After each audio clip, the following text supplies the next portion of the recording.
नमस्कार. श्री स्वामी समर्थ अवधूत चिंतन श्री गुरुदेव दत्त. तर बघा, परान्न म्हणजे काय? बऱ्याच ताईंचा प्रश्न असा होता की ज्यांना खरंच ज्या नवीन स्वामी सेवेत आलेले आहेत आणि ज्यांना खरंच संकल्पयुक्त पारायण करायचं आहे, पण परान्न म्हणजे काय ज्यांना खरंच माहिती नाहीये, तर त्यांच्यासाठी आज खरं तर व्हिडिओ मी बनवत आहे. तर व्हिडिओ नक्की कंटिन्यू करा.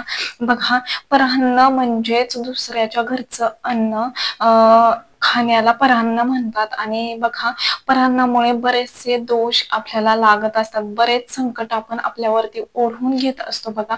त्याच्यामुळे जेव्हा तुम्ही दुर्गा सप्तशती, नवनाथ ग्रंथ, त्याच्यानंतर स्वामी चरित्र सारामृत किंवा गुरुचरित्र पारायण जेव्हा तुम्ही करत असता संकल्पयुक्त, तेव्हा तुम्हाला परान्न खायचं नसतं. कारण जेव्हा तुम्ही तुमची सेवा चालू असते संकल्पयुक्त, जेव्हा तुम्ही दुसऱ्याच्या घरचं अन्न ग्रहण करत असताना, तर तेव्हा त्या सेवेचं फळ तुम्हाला भेटत नाही. कारण कसं असतं, जेवढं आपल्याला त्या सेवेनं पुण्य भेटत असतं, त्याचं फळ भेटत असतं ना, तेवढंच आपण जेव्हा दुसऱ्याच्या घरचं अन्न खात असतो ना, म्हणजे जेवढं सात्विकता आपल्या सेवेमध्ये असते, ती सात्विकता आपल्यात उतरत असते बघा. आणि बघा, दुसऱ्याचं अन्न जेव्हा आपण ग्रहण करत असतो ना, तेव्हा त्या सात्विक लहरी त्यांच्यामध्ये नसतात. कारण कसं असतं, ज्या घरात मांसाहार केला जातो किंवा ज्या घरात म्हणजे नाही का वारंवार वाईट विचार मनात येऊन किंवा भांडणं तंट सारखी चालू असतात, तसंच ते स्वयंपाक बनवतात. त्याच विचारांनी कोणाचं ना कोणाचं विचार मनात वाईट येत असतात स्वयंपाक करत असताना. आणि त्यानेच काय होतं की त्या वाईट विचार जेव्हा आपण स्वयंपाक करत असताना मनात येतात, आणि तेच विचार आपल्या अन्नात सुद्धा येत असतात बघा. त्याच्यामुळे आपण म्हणतो की आपण ह्या घरचं अन्न खाल्लं, आणि बघा म्हणजे कुठं तरी प्रत्येकाच्या मनात असं येतं की बाबा त्याने काय टाकलंय का, असं झालं माझं, तसं झालं. तर ते त्याचाच परिणाम असतो बघा, की आपल्यावरती किती तर संकट येत असतात. कारण कसं असतं, आपण सेवा करतो की आपल्या आयुष्यात जे संकट किंवा जे काही दोष असतात ते कमी करण्यासाठी बघा आपण सेवा करत असतो. आणि कसं असतं, त्याच टायमिंग मध्ये संकल्पयुक्त सेवा करत असताना जेव्हा आपण दुसऱ्याचं अन्न खातो, तर त्या सेवेचं फळ आपल्याला भेटत नाही. आणि किती वेळा असं होतं की जेव्हा आपण दुसऱ्याचं अन्न खातो ना, तर आपली सेवेचं फळ सुद्धा त्यांना जात असतं बघा. त्याच्यामुळे तुम्ही म्हणजे संकल्पयुक्त पारायण करत असताना किंवा कोणतीही सेवा करत असताना दुसऱ्याचं अन्न ग्रहण करायचं नाही. बघा, मामाच्या घरचं, काकूच्या घरचं, बहिणीच्या घरचं सुद्धा नाही, किंवा कोणाच्याच घरचं खायचं नाही. फक्त एवढंच की बघा, गुरुमाऊलींनी काही नियम आता शिथिल केलेले आहेत, की बऱ्याच जण अशी आहेत महिला की ज्यांना त्यांच्या घरच्यांकडून म्हणजे त्यांना पारायण करायची इच्छा असते, पण त्यांच्या घरच्यांचा विरोध असल्यामुळे त्यांना ते पारायण करता येत नाही. त्याच्यामुळे गुरुमाऊलींनी एवढं तर नियम शिथिल केलेले आहेत की तुम्ही जर तुम्हाला इच्छा असेल की तुम्हाला पारायण करायचंय, पण घरी स्वतःच्या घरी करता येत नाही, पण माहेरात जाऊन ते पारायण करू शकतात बघा.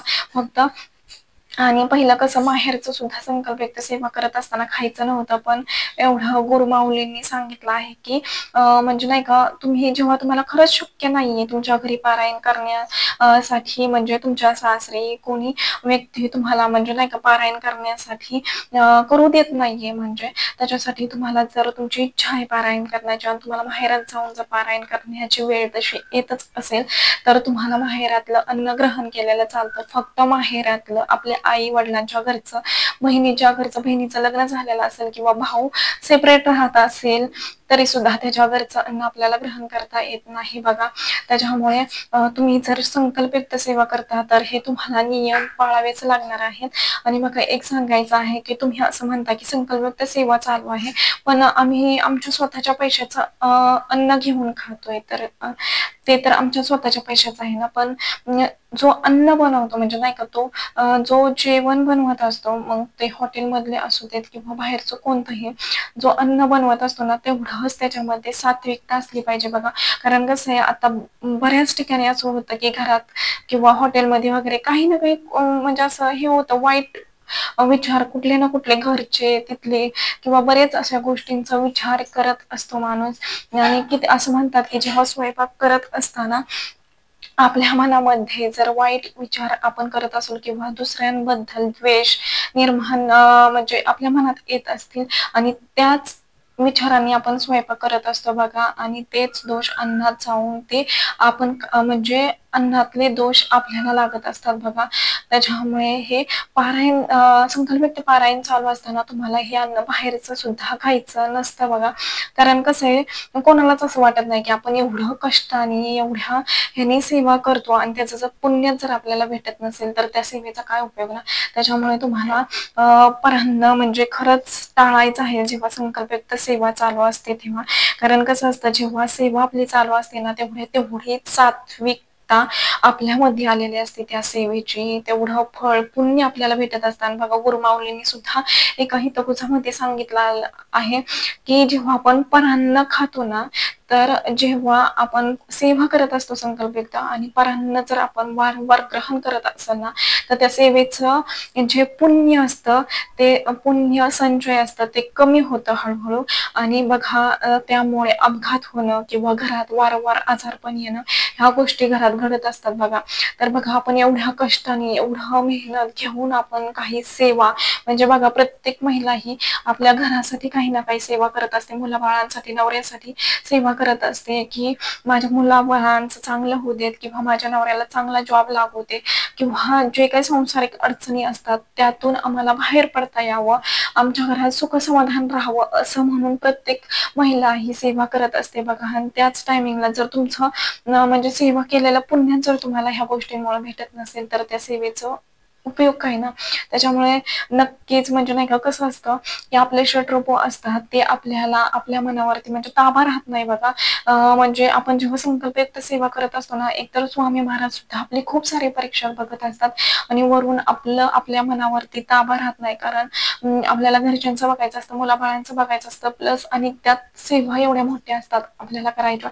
त्याच्यामुळे कुठंतरी आपल्याला म्हणजे एक दबावाखाली म्हणता येईल बघा किंवा त्या टेन्शन मध्ये आपण असतो. त्याच्यामुळे कितीतरी गोष्टी असं होतात की आपण आपले चिडचिड होत असते बघा. आणि त्याच ह्याच्यात आपल्याला कधी कधी असं होतं की म्हणजे सेवा करायच्या त्यात कधी कधी सेवा राहून पण जातात. त्याच्यामुळे त्या टेन्शन मध्ये ते म्हणजे एक प्रकारे मनाचं खच्चीकरण बघा होत असतं.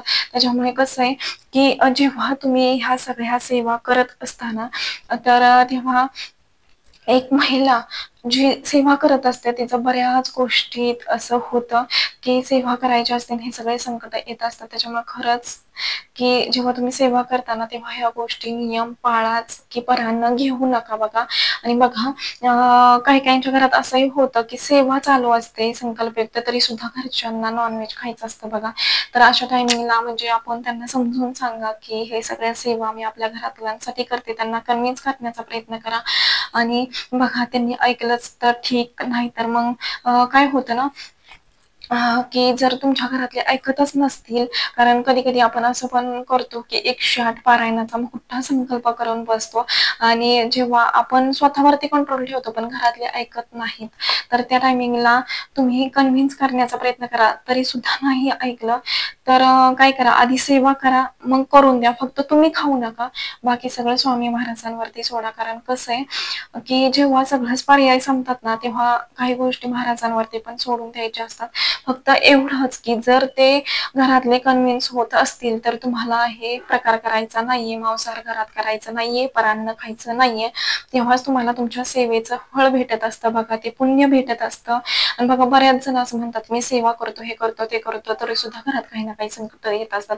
तर ह्या सुद्धा गोष्टी असतात, आपल्या परान्न खाण्यामुळे सुद्धा ह्या गोष्टी आपल्या आयुष्यात घडत असतात बघा. त्याच्यामुळे नक्की म्हणजे हे करण्याचा प्रयत्न करा. आणि बघा कसं होतं की आपण सेवा करत असताना मनावरती ताबा ठेवणं तेवढंच महत्वाचं असतं. कारण आपण जेव्हा मोठी संकल्पयुक्त सेवा करतो ना तर तेव्हा थोड्या दिवसांनी कुठंतरी मन असं हे व्हायला लागतं की जाऊ देत, हे खावं ते खावं, तर तसं करायचं नाहीये. जेव्हा तुम्ही संकल्पयुक्त सेवा करताना तेव्हा आपण काहीतरी आपली इच्छा बोलून किंवा आपलं जे काही संकल्प असतो तोच हे करून आपण सेवा करत असतो बघा. त्याच टायमिंगला जर तुम्ही हे प्रकार करत असाल तर त्या सेवेचा काहीच अर्थ नसतो आणि त्या सेवेचा आपल्याला पुण्य सुद्धा भेटत नसतं बघा. त्याच्यामुळे नक्कीच की तुम्ही त्या सात्विकतेने सेवा करा आणि तेवढंच नियम अटी सुद्धा पाळा. आणि बघा ज्यांना खरंच माहिती नव्हतं की परान्न म्हणजे काय, परान्नामुळे किती दोष लागतात आपल्याला जेव्हा संकल्पयुक्त सेवा करत असताना बघा, तर त्यांना खरंच की कळलं असेल की परान्नामुळे आपल्या आयुष्यात किती काही गोष्टी घडत असतात. त्याच्यामुळे नक्कीच हे सगळं पाळण्याचा प्रयत्न करा. आणि नक्की ह्या सगळ्या सेवाही करा. बघा स्वामी महाराज नक्कीच जेवढी परीक्षाही घेतात ना, त्याच्यापेक्षा कितीतरी जेव्हा आपण परीक्षेत त्यांच्या पास होतो ना, तेव्हा कितीतरी जास्त आपल्याला आपण ज्या गोष्टी आपल्या विचार सुद्धा केल्या नव्हत्या, त्या विचारांच्या पलीकडे महाराज आपल्याला देतात बघा. त्याच्यामुळे जे संकट, दुःख आहेत, ते फक्त तात्पुरती असणार आहेत. महाराज परीक्षा फक्त तात्पुरती बघणार आहेत. जेव्हा आपण महाराजांच्या नजरेत जेव्हा पास होतो ना, तेव्हा नक्कीच महाराज आपल्याला भरभरून देत असतात. फक्त एवढंच लक्षात ठेवा, की महाराजांनी आपल्याला खूप सारं द्यावं म्हणून सेवा नका करू, की महाराजांनी खूप सारं दिलंय म्हणून सेवा करा. तर आजच्या पुरतं एवढंच. झालेली सेवा मी महाराजांच्या निरोप करते. आणि व्हिडिओ आवडला असेल तर लाईक करा, शेअर करा आणि चॅनेलवरती नवीन असाल तर असंच नवनवीन व्हिडिओ पाहण्यासाठी चॅनेलला सबस्क्राईब करा. धन्यवाद. श्री स्वामी समर्थ.